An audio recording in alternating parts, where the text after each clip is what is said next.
AVM online classes में आपका स्वागत व अभिनंदन। पाठ 8 पवन तूफान और चक्रवात के आज बिंदु क्रमांक पवन धाराएं पृथ्वी के असमान रूप से गर्म होने के कारण उत्पन्न होती है, इसका अध्ययन करेंगे। तो ये लेसन का 8.4 बिंदु है। पवन व धाराएं पृथ्वी के असमान रूप से गर्म होने के कारण उत्पन्न होती है। पृथ्वी है वो असमान रूप से गर्म होती है, इसलिए क्या होती है, धाराएं व पवन का असमान रूप से, यानी इधर वाली पृथ्वी और उधर वाली पृथ्वी, नीचे वाली ऊपर वाली, हर दिशा में, पूर्व पश्चिम उत्तर दक्षिण में हर स्थान होता है ना, वो अलग तरीके से गर्म होता है। तो पवन धाराएं पृथ्वी के असमान, ये बिंदु है असमान रूप से गर्म होने के कारण उत्पन्न होती है। इसको ध्यान करना, असमान रूप से गर्म होती है, इसके कारण ये पवन व धाराएं निर्मित होती हैं। यहाँ हम ऐसी कुछ स्थितियों का विवरण प्रस्तुत कर रहे हैं जिनके कारण पृथ्वी के वायुमंडल में पवन धाराएं उत्पन्न होती हैं। ये स्थितियां हैं, पहली है क भूमध्य रेखीय। पहली स्थिति हम अध्ययन करेंगे, भूमध्य रेखीय और ध्रुवीय क्षेत्रों का असमान रूप से गर्म होना। फर्स्ट है अपना, प्रथम है भूमध्य रेखीय रेखा है और ध्रुवीय क्षेत्र, जो दक्षिण ध्रुव उत्तर ध्रुव दोनों, ये ऊपर वाला दक्षिण है, नीचे वाला उत्तर ध्रुव है और ये नीचे वाला दक्षिणी ध्रुव है। दोनों का असमान रूप से गर्म होना, ये दोनों भी असमान रूप से गर्म होते हैं। तो पहले भूमध्य रेखीय वाली लाइन का अध्ययन करेंगे और दोनों ध्रुवों का, ये बिंदु कम है। भूमध्य रेखीय और ध्रुवीय क्षेत्रों का असमान रूप से गर्म होना, आपने संभवत भूगोल में पढ़ा होगा कि भूमध्य रेखा के आसपास के क्षेत्रों को सूर्य की अधिकतम ऊष्मा मिलती है और भूमध्य रेखा के जो आसपास वाले क्षेत्र होते हैं उनको सूर्य की अधिकतम ऊष्मा मिलती है और वहां पर तापमान ज्यादा रहता है। ये आपने भूगोल में इसका अध्ययन किया था और करेंगे। यहाँ सूर्य की अधिकतम ऊष्मा मिलती है, इससे इन क्षेत्रों में पृथ्वी की सतह के निकट की वायु गर्म हो जाती है। जो उसके एकदम निकट की वायु वो गर्म हो जाती है और गर्म वायु क्या करती है, ऊपर उठती है। ये देखो, गर्म वायु क्या करेगी, ऊपर उठेगी। गर्म वायु क्या हो रही है, ऊपर की ओर उठेगी। मैंने एरो तीर द्वारा आपको दर्शाया है यहाँ पर। और ठंडी वायु भूमध्य रेखा के दोनों ओर स्थित 0 से 30 डिग्री अक्षांश की पट्टी के क्षेत्रों से भूमध्य क्षेत्र की ओर गतिशील हो जाती है और ये जो ठंडी रेखा है वो क्या करेगी, गतिशील हो जाएगी, उसका स्थान घेरेगी और गर्म वायु ऊपर की ओर उठती रहेगी। इस प्रकार उत्पन्न पवन धाराएं उत्तर और दक्षिण से भूमध्य रेखा की ओर बहती है।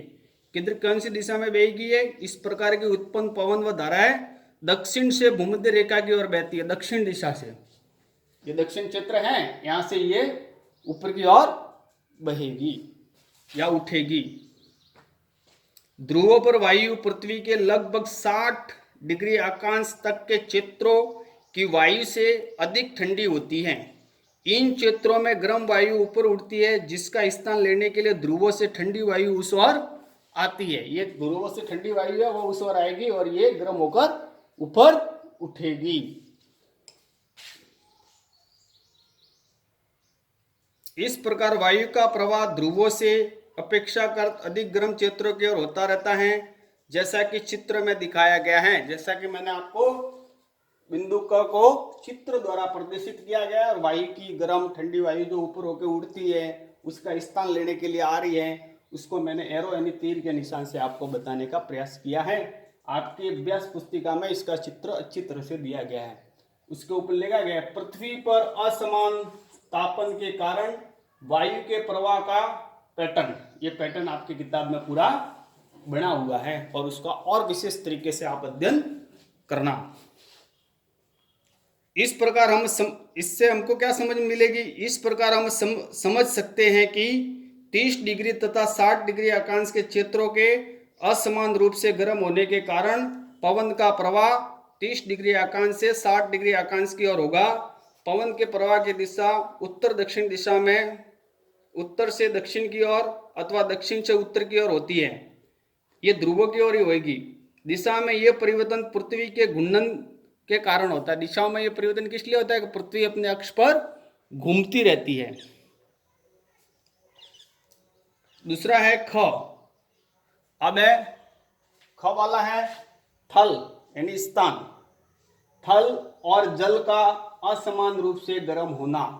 जैसे थल अलग प्रकार का तापमान रहेगा और जल का अलग प्रकार का तापमान रहेगा। समुद्र और थल दोनों स्थानों पर सूर्य समान गति से आ रहा है, समान किरणें आ रही है, लेकिन इनके तापमान में अंतर रहेगा। इसका अध्ययन करेंगे बिंदु ख में। थल और जल का असमान रूप से गर्म होना। अध्याय 4 में आपने समुद्र समीर और थल समीर के विषय में पढ़ा था। इसी के आगे वाला अध्याय 4 था, उसके अंदर आपने थल समीर व जल समीर के बारे में पढ़ा था। ग्रीष्म काल गर्मियों में थलीय क्षेत्र अधिक तेजी से गर्म होता है। गर्मियों में क्या होगा, थलीय क्षेत्र होगा वो जल्दी गर्म होता है और अधिकांश समय थल का ताप समुद्र जल की अपेक्षा अधिक रहता है। समुद्र के जल की अपेक्षा वो अधिक रहता है। थल के ऊपर की वायु गर्म होकर ऊपर उठ जाती है, इससे पवन समुद्र से थल की ओर बहती है। इसलिए क्या होगा, थल से समुद्र की ओर बहेगी। ये मानसूनी पवन होती है। कौन सी पवन कहलाती है, मानसूनी पवन। शीतकालीन सर्दियों में पवन के प्रवाह की दिशा विपरीत हो जाती है, अर्थात ये थल से समुद्र की ओर बहती है। शीतकाल में क्या करेगी, थल से समुद्र की ओर बहेगी और ग्रीष्म काल में उसकी विपरीत बहेगी। समुद्र से आने वाली पवन अपने प्रवाह की दिशा विपरीत हो जाती है, अर्थात यह थल से समुद्र की ओर बहती है और समुद्र से आने वाली पवन अपने साथ जल वाष्प लाती है। क्या लाती है, जल वाष्प। यह प्रक्रम जल चक्र का एक चरण है। ये क्या है, जल चक्र का एक चरण है, जिसको हमने भूगोल में पढ़ा था। बादल वर्षा लाते हैं और हमें आनंद का अनुभव कराते हैं। बादल क्या लाते हैं, वर्षा लाते हैं और हमको आनंद का अनुभव कराते हैं। हमारे देश में किसान अपनी फसल के लिए प्रमुख रूप से वर्षा पर निर्भर करता है। जैसे अपने राजस्थान में भी बरसात के दिनों में चारों ओर खेतों में हरियाली हो जाती है। बादलों और वर्षा से संबंधित अनेक लोकगीत प्रचलित हैं। यदि आपको ऐसा कोई गीत या कविता याद हो तो अपने मित्रों के साथ उसे गाकर इसका आनंद उठाइए। यदि वर्षा से संबंधित अनेक कविताएं भी हैं जो आप गाकर उसका आनंद भी उठा सकते हैं। तथापि वर्षा सदैव सुखदायी नहीं होती। वर्षा सदैव सुखदायी नहीं होती है। कभी कभी वर्षा अनेक समस्याओं को जन्म देती है। क्या आप ऐसी कुछ समस्याओं के नाम बता सकते हैं? अतिवृष्टि से बाढ़ आ जाती है, खेत के खेत बह जाते हैं, घर ढह जाते हैं। यानी वर्षा अतिवृष्टि नुकसानदायक भी होती है। आप अपने शिक्षक, शिक्षिका और माता पिता से वर्षा से संबंधित समस्या के कारण और निवारण पर चर्चा कर सकते हैं। कुछ प्राकृतिक घटनाएं ऐसी परिस्थितियों को जन्म देती हैं जिनसे कभी कभी आपदाएं आती हैं। इनसे मनुष्य और पादपों के जीवन के लिए संकट उत्पन्न हो जाता है। आइए हम ऐसी दो घटनाएं, जैसे एक तो तड़ित, झंझार और चक्रवात का अध्ययन करेंगे। ये भी एक अधिक वर्षा के कारण है। इसको हम अगले बिंदु में इसका अध्ययन करेंगे। अब यहाँ पर एक शब्द और है, जैसे मानसून शब्द की उत्पत्ति अरबी भाषा के शब्द मौसम से हुई है। ये ध्यान रखना, मानसून शब्द की उत्पत्ति किससे हुई है?